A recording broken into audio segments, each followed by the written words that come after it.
everyone. Thank you all for joining us today. Today we will be speaking about the conflict going on in Jerusalem. My name is Pragya Krishnamurthy and I am your ICJ president. The vice president is Haley Miles. As per World Book, the United Nations was created on October 24, 1945. It was created after World War II and works for world peace and security. It is also used to try and promote better living standards and human rights for people all over the world. 193 countries are involved in the UN. It works by these countries sending representatives to the UN and the representatives solving and discussing the issues. One of the main problems that the UN has tried to bring peace to is the fight over Jerusalem. Jerusalem is the holy land to the big three monotheistic religions, Judaism, Islam, and Christianity. All three of these religions have a religious attachment to this land and they all want control. Many fights have occurred over the land and there is a lot of tension. The question on who should control this land has been raised many times before. The UN has proposed many solutions before, but the religions involved have not fully cooperated with the UN to enact these plans. Hopefully, a plan can be reached today. Judaism has a religious connection to the land because it is where their god, Abraham, was to sacrifice his son. The first temple and the Ark of Covenant were also built on the land, and so was the Western Wall, which is their second temple.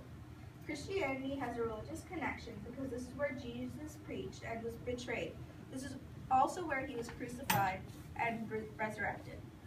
Islam's connection to Jerusalem is this is where Muhammad was believed to have ascended into heaven. Also, all able-bodied Muslims must take a trip there in honor of Muhammad's trip to his homeland Mecca. The UN has tried many different options to settle this disagreement. The British have taken a strong stance on the situation.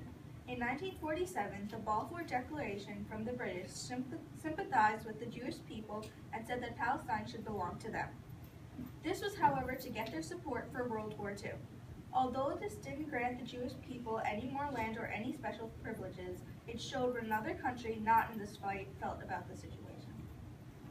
The struggle continues to exist due to various extremist groups from each religion.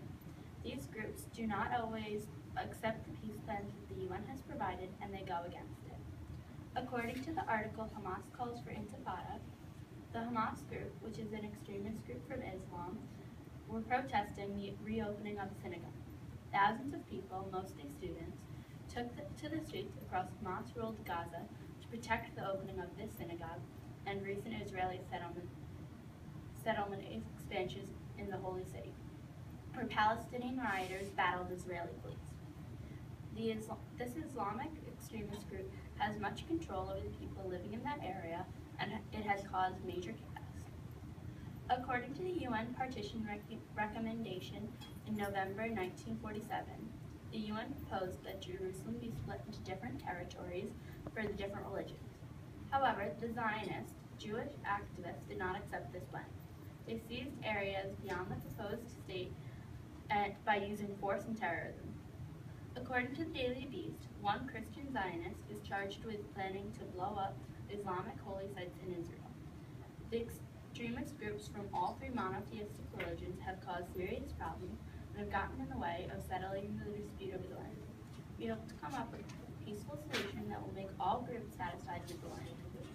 Compromises will have to be made and the extremist groups must be tamed. The UN believes that if all three religions try their hardest, we can succeed with coming up with a successful plan that will make the religions and the people happy. Thank you.